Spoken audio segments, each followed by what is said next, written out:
ఈరోజు ఎర్రబెల్లి దయాకర్ రావు ఓట్లప్పుడు ఉన్న మందును బయటికి తీసి విపరీతమైన మందు పోసి గురి చేస్తున్నాడు జనాలను.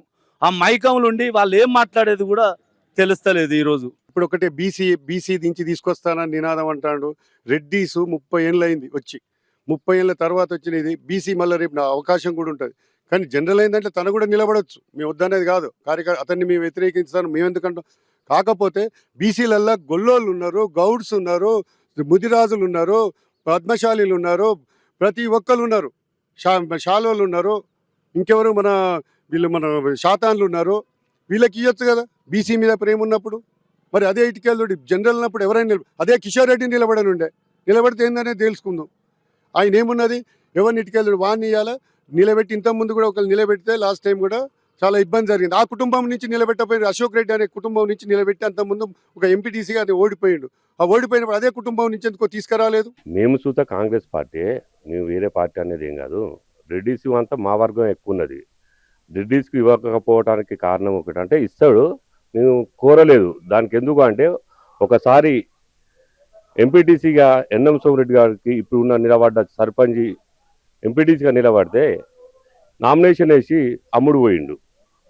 తర్వాత ఎంపీటీసీగా నిలబడ్డ జక్కమయూరెడ్డి గారు గెలిచినాక ఒక 5-6 నెలలకే ఒక సెటిల్మెంట్ చేసుకొని 4 లక్షలు 5 లక్షలతోటి బయట ఉటాయించి బయట భూములు కొనుక్కొని జరిగింది. మందు ఎవరు తాగుతలేరు సార్, మందు తాగేటోళ్ళే లేరు మా రెడ్డి వాళ్ళు. దాంట్లో వాళ్ళు అనుడు వరకే కానీ ఏ రెడ్డి మందు తాగు. ఏమైనా తాగితే ఇంటికాడ తాగుతారేమో కానీ ఇప్పుడు ఈ ఎలక్షన్ మూమెంట్ ఏ రెడ్డి మందు తాగుతలేదు. మందు తాగే మనుషులు కాదు సార్ మేము. ఎవరు పని చేసుకొని బతికేటోళ్ళు, వ్యవసాయానికి ప్రోత్సహించేటోళ్ళు తప్ప మందుకు కానీ ఈ బానిస కానీ ఇటువంటి పని చేసేటోళ్ళు కాదు మా రైతులు. ఇక్కడ సబ్బండ జాతుల ఓపెన్ టు ఆల్గా అందరూ చర్చించి మాట్లాడి అన్ని కులాల వైజ్గా అనే ధోరణిలో మాట్లాడి మాకు జనరల్ సీట్లు మేము నిలబడతాం అనేది ముందుకు మమ్మల్ని అందరినీ కూడా చర్చలు జరిగినాయి, అడుగుడు జరిగింది. అందరం కలిసి మా ఏజ్ అయిపోయింది, మా జనరల్ ఎవరు నిలబడే అవకాశాలు కనబడతలేవు. ప్రజల లోపల చైతన్యం తీసుకురావాలి, గ్రామాభివృద్ధి ముందుకు వెళ్ళిపోవాలి. ఇంకా ఏమున్నా కూడా మన సహాయ సహకారాలు అతనికి ఇద్దాం, వెనకమరలో నిలబడదాం, మన జనరల్ సీట్ అయినా వదులుకుందాం. ఎట్టి పరిస్థితుల్లో ఈ బీసీఏ కానీ ఎస్సీ కానీ ఎస్టీ కానీ ఎనీవన్ ప్రజా సేవలో ఉన్నోడే మన నాయకుడు. అట్లాంటి వాడినే మనం గుర్తింపుకు తెచ్చుకొని నిలబెట్టవలసిన పరిస్థితి మా అందరిపై ఉన్నదని అనగానే అప్పుడు ఆ సబ్బండ జాతి మొత్తం ఒకే ఒక్క బీసీ నుంచి ఇక్కడ ఎవరు బాగా ఉంటారు అని క్వశ్చన్ వస్తే ఇటు బీసీ కానీ అటు ఎస్టీ కానీ అటు ఎస్సీ కానీ మా రెడ్డి వర్గంలో కానీ జనరల్ సీటు వదులుకొని అందరూ సంతోషంగా అతని ఏకగ్రీవంగా తీర్మానించడం జరిగింది. ఆడ డెవలప్మెంట్ అనే నాయకుడు కావాలి. అలాంటి సమస్యలే ఈ గ్రామం లోపల ఉంటేనే గ్రామం ముందుకు పోతుంది, ప్రజల్లో చైతన్యం తీసుకురావాలి. అలాంటి వ్యక్తే ఈ రామలింగం గారిని మేము సూచించడం జరిగింది. ఈడ వర్గాలు భేదాలు కులాలు మతాలు కాదు, సమస్యను తీర్చేవాడే, సమస్య కోసం పోరాడేవాడే, ప్రజల్లో ఉండేవాడే, ప్రజా చైతన్యం తీసుకొచ్చిన వాడే నాయకుడు కావాలి. అలాంటి నాయకుడు ఎవరు కావాలంటే వీళ్ళంతా కలిసి అదే బీసీ రామలింగం గారి అలాంటి నాయకుడు ఉంటే ఈ రోజు ఈ ప్రజల లోపల ఈ వాయిస్ వచ్చేది కాదు. ప్రజల లోపల వచ్చి ప్రజలు ఏ రాత్రి రామలింగం ఎక్కడున్నావు, మా ఆపద హాస్పిటల్లో ఉన్నాం, ఎక్కడున్నావు, మేము ఇక్కడ దెబ్బ యాక్సిడెంట్ అయింది, ఎక్కడున్నావు, నువ్వు ఇక్కడున్నావు. ఆ రాత్రి పగలు కష్టం సుఖం ఎండల వానల కనపడకుండా వెళ్ళిపోయి అతని వాళ్ళ యొక్క పరిష్కారాలు వాళ్ళ యొక్క సేవాభావాలు హాస్పిటల్ హైదరాబాద్ ఉన్న హాస్పిటల్ ఇక్కడున్నా. మరియు కరోనా టైం లోపల మా ఒక రెడ్డి బిడ్డ కరోనా టైంలో హైదరాబాద్లో పనిచేస్తే ఆయన వీడికి వచ్చిండు. వీడికి వచ్చిన తర్వాత కరోనా టైంలో చనిపోయిండు.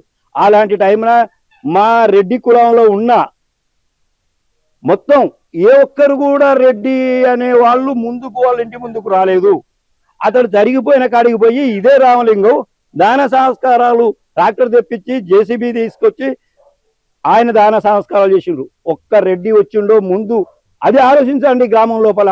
అంతకన్నా ఆయన ఆత్మను బలిదానంగా చేసిన సమయం అది మామూలు ముచ్చట కాదు. ఆ సేవ కరోనా టైంలో ఎంతమంది ఉన్నారో ఎంతమంది చనిపోయారో అయినా ఆయన ప్రాణాన్ని తెగించి ఆడికి అతను దాన సంస్కారాలు చేసిండు. ఒక్క రోజైనా ఎవరన్నా మళ్ళీ తెల్లారి ఒక రెడ్డి కనబడ్డా అంటే ఇక్కడ సమస్య వచ్చింది. విలేజ్లో రైతాంగం అంతా చిన్న సన్నకారు రైతులు, ఏ ఒక్కరు కూడా ముందుకు రావాలన్నా కూడా అంతా పెళ్లిలో ఉన్న సమస్యలు, ఆర్థికంగా చాలా తక్కువ ఉన్నోళ్ళు, అదే రామలింగం అనేటువంటి వ్యక్తి అందట్లా చొచ్చుకొని పోయి అందరూ ఏ సమస్య ఉన్నా మంచి సెటలకు ఆదుకొని వచ్చేటువంటి మనిషి కాబట్టి అందరి నిర్ణయంతోనే ఆయన పెట్టవలసి వచ్చింది. రెడ్డి బిడ్డ చనిపోతే రెడ్డి అన్నది ఇవాళ వచ్చింది.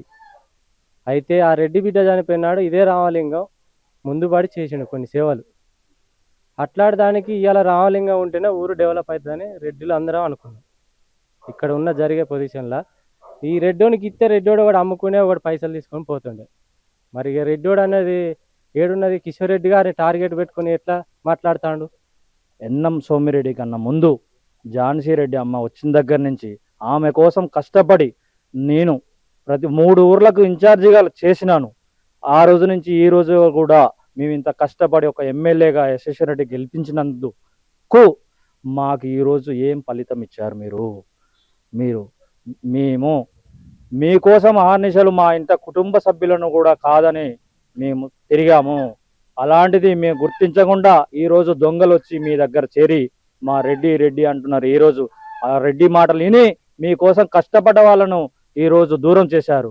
కావున మేము వచ్చేసి ఆ దొంగల మాటలు వినకుండా మా కిషోర్ రెడ్డి గారి నాయకత్వంలో మా రెడ్డిలందరూ ఒకటై మేము ఈరోజు రామలింగం అనే అభ్యర్థిని సూచించడం జరిగినది. కావున దయచేసి మీకు చెప్తున్నా, రెడ్డి అని మీరు బదనాం చేస్తున్నారు. ఊళ్ళే కిషోర్ రెడ్డి గారు చేసిన పనులను ఫస్ట్ అత్యధిక మెజార్టీతో గెలిపిస్తారు. కావున మీరందరూ సహకరించగలరని చెప్తున్నారు.